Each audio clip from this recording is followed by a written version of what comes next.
Hermanos, buenas noches nuevamente. Es un placer estar siempre con ustedes en un tiempo de estudio bíblico. Esta noche quiero que busquemos el libro de Santiago, el capítulo 5, verso 15 al versículo 18. Y voy a leer este pasaje. Si ustedes tienen Biblia también, pueden seguirme en la lectura. Este versículo 15, y la oración de fe salvará al enfermo, y el Señor lo levantará, y si hubiera cometido pecados, le serán perdonados. Confesad vuestras ofensas unos a otros, y orad unos por otros, para que seáis sanados. La oración eficaz del justo puede mucho. Elías era un hombre sujeto a pasiones semejantes a las nuestras, y oró fervientemente para que no lloviese. Y no llovió sobre la tierra por 3 años y 6 meses. Y otra vez oró, y el cielo dio lluvia, y la tierra produjo su fruto. Oremos. Padre, damos las gracias una vez más por tu inmenso amor hacia nosotros.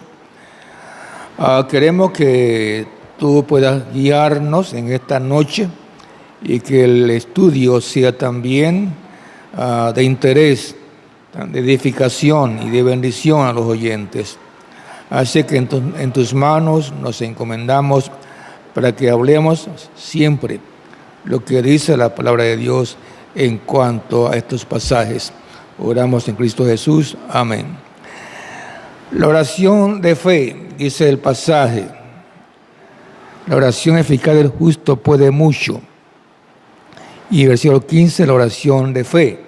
Vamos a hablar sobre esa oración de fe. Santiago es 1, versículos 5 y 6, dice lo siguiente: y si alguno tiene falta de sabiduría, pídala a Dios, el cual da a todos abundantemente y sin reproche, y le será dada. Versículo 6, pero pida con fe, no dudando nada, porque el que duda es semejante a la onda del mar, que es arrastrada por el viento y echada de una parte a otra.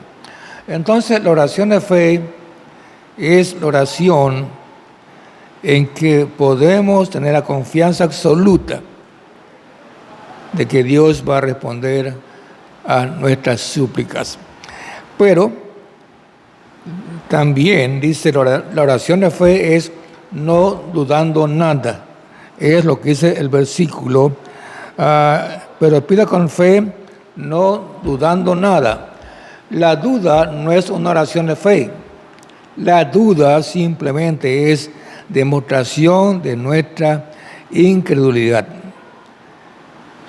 No podemos ser cristianos y a la vez incrédulos, porque o somos del Señor o no somos del Señor.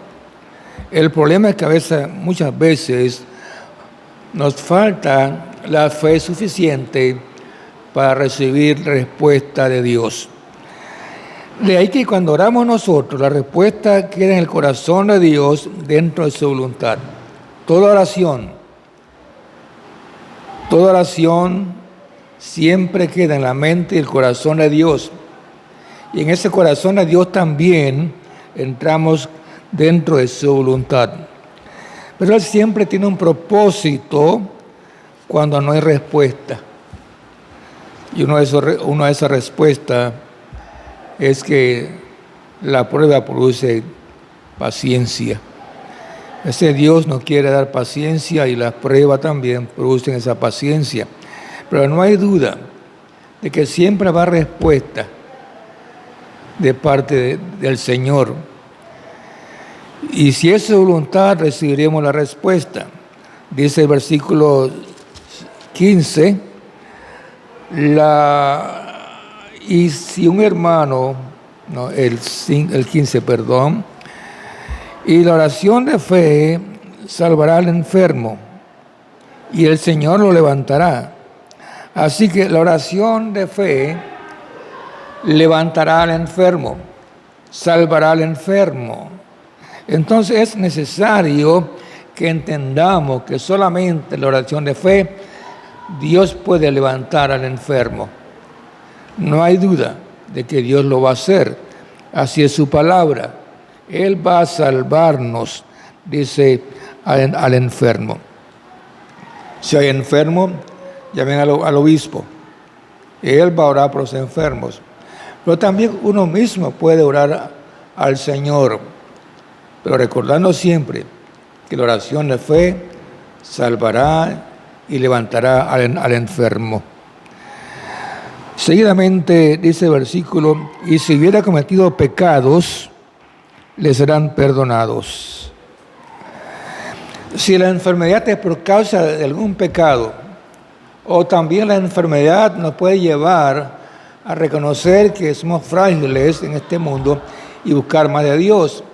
Pero si nosotros hemos pecado, la oración también es efectiva. Simplemente, si nuestra enfermedad es por motivo de algún pecado, pues hay que confesarlo secretamente. Eso es la oración de fe, lo sanará y recibirá perdón de sus pecados. Ahora, es necesario entonces entender que esta oración de fe es necesaria, pues si no la hacemos así, no vamos a recibir respuesta. La oración también revela que tenemos que buscar el perdón de pecados para recibir respuesta de Dios. Es imposible recibir de Dios respuesta cuando hay pecados en nuestras vidas. No se puede recibir respuesta de parte de Dios si hay pecados. Dice Isaías 59, versículo 2, pero vuestras iniquidades han hecho división entre vosotros y vuestro Dios, y vuestros pecados han hecho ocultar de vosotros un rostro para no oír. Entonces, a veces nuestros pecados es de un sentido lo que nos trae una vida sin respuestas, sin soluciones. Eso es lo que dice Isaías. Nuestros pecados han hecho ocultar su rostro para que Él no escuche. Santiago dice entonces, si hay pecado en nosotros y si es la enfermedad causa del pecado, entonces debo confesarlo públicamente ante Dios. Por eso dice el versículo 16, confesad vuestras ofensas unos a otros y orad unos por los otros. Ahora bien, hermanos, esta confesión de unos a otros es simplemente una falta o agravio que yo he cometido con mi hermano. En Mateo 5, 23 y 24 leemos lo siguiente, el libro de San Mateo 5, el versículo 23 y 24 dice lo siguiente. Dice el pasaje así, por tanto, si traes tu ofrenda al altar y allí te acuerdas de que tu hermano tiene algo contra ti, deja allí tu ofrenda delante del altar y anda. Reconcíliate primero con tu hermano y entonces ven y presenta tu ofrenda. Ponte de acuerdo con tu adversario pronto, entre tanto que estáis en el camino, no sea que el adversario te entregue al juez y el juez al alguacil y sea echado en la cárcel. Dice Jesús, ponte de acuerdo con tu hermano. Es necesario la reconciliación y con mi hermano. La confesión unos a otros entonces es necesaria y Santiago también lo ratifica. Hay que orar unos por los otros y estar en paz con todos los hombres. En Romanos 12, 18 leemos lo siguiente, de que es necesario estar en paz con todos los hombres.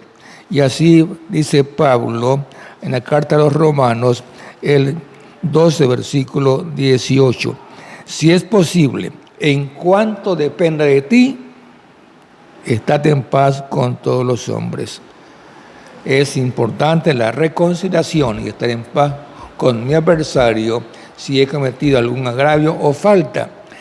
Pero también encontramos nosotros que esta confesión de pecados es también para que seamos sanados.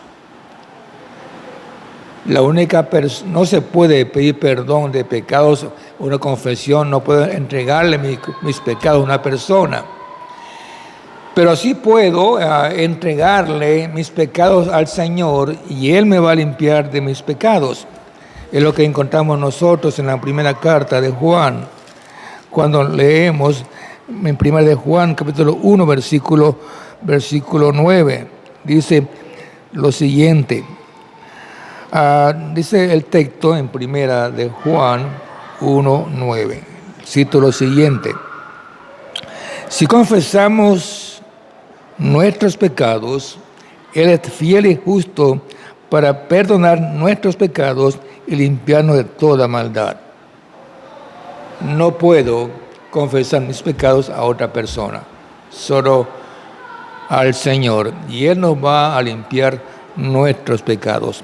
Pero también dice Santiago, hay que orar los unos por los otros.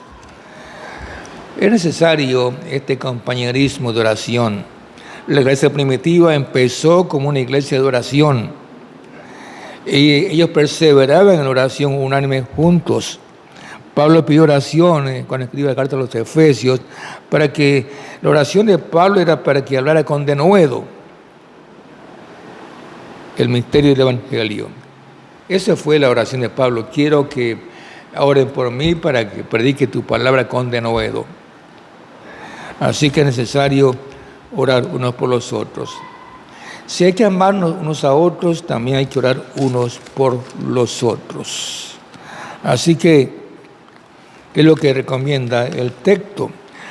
Volvamos a Santiago y el versículo siguiente que vamos a ver nosotros esta noche en cuanto a Santiago, ese versículo siguiente. Dice Santiago, para que seáis sanados, la oración eficaz del justo puede mucho. ¿Cuál es la oración eficaz del justo? La oración que realmente es con toda eficacia es la oración del justo.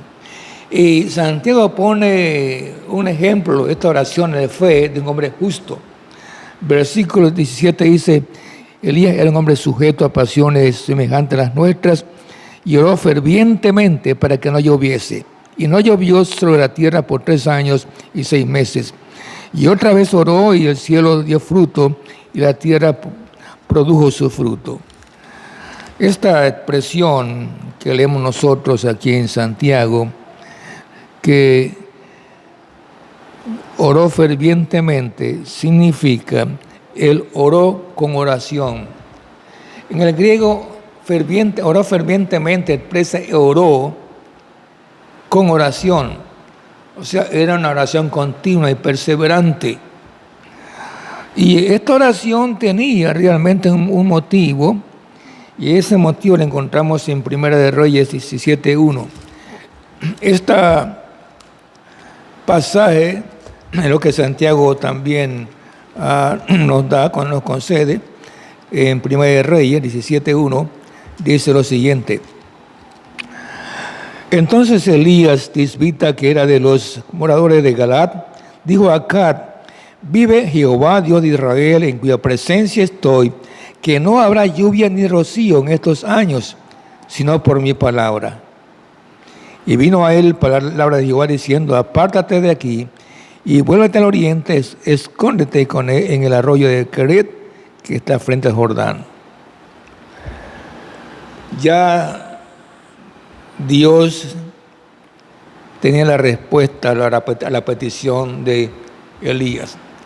Elías ya había orado por esta petición y la respuesta fue la siguiente. Vive Jehová de Israel, en cuya presencia estoy, que no habrá lluvia ni rocío en estos años.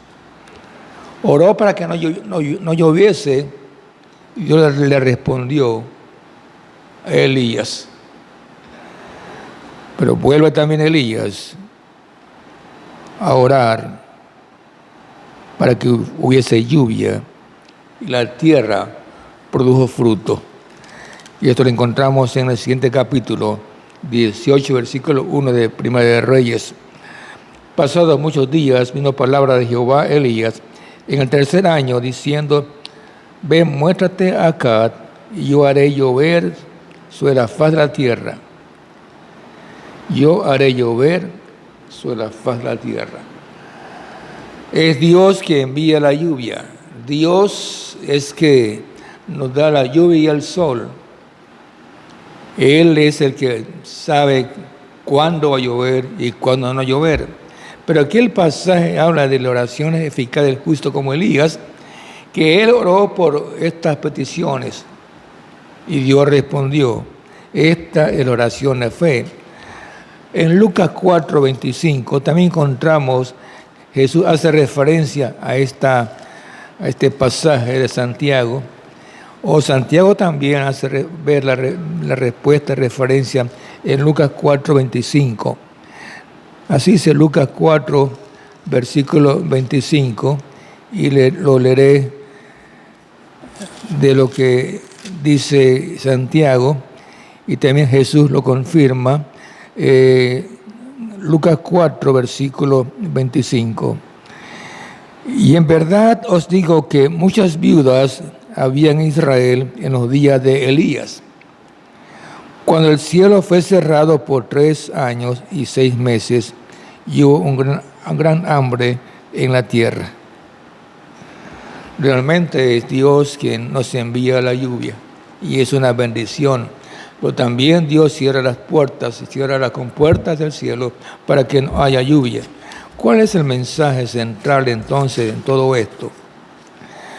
El mensaje central de Santiago es que en toda aflicción, en toda crisis, en toda situación, siempre el remedio es el mismo, la oración. Santiago ve la respuesta de Dios a través de una vía de oración. Por eso dice Santiago: ¿de qué aprovechará el hombre si dice que tiene fe? Una fe sin obras también, el pasaje de Santiago. La fe también se produce en obras. Y la mejor obra de un hombre para tener una oración de fe es la oración. A Dios le agrada que oremos en toda situación, en toda aflicción. Él siempre va a responder en el tiempo correcto, en el momento oportuno. Él va a responder. De eso no hay duda ninguna. Él no puede estar sordo a nuestras peticiones, a sus hijos, porque el Señor es justo. Pero recordemos siempre que en toda aflicción, en toda enfermedad, está la oración de fe, versículo 15. Esa oración de fe salvará, levantará al enfermo, levantará al hermano en crisis, levantará al hermano en cualquier situación, en cualquier aflicción. Dios lo va a levantar. Esa es la respuesta de Santiago. Pero para todo esto se requiere una oración de fe. Esperamos que nosotros tengamos también nuestra oración de fe, de confianza en el Señor, en Cristo Jesús, de que en cualquier situación, en cualquier crisis, solamente Dios va a responder a la oración de fe. Por eso Santiago dice: pero pide con fe, no dudando nada, porque el que duda es semejante a la onda del mar. Así que, hermanos míos, esta noche les podemos dar el consejo de Santiago: pida con fe, no dudando nada. Es necesario. La oración eficaz del justo puede mucho. Es esta noche tener esta exhortación, vivir una vida de fe, confianza en Cristo Jesús. Bendiciones y Dios le bendiga ricamente a todos los oyentes, en donde quiera que se encuentren. Mis saludos muy cordiales. Bendiciones y Dios le bendiga ricamente.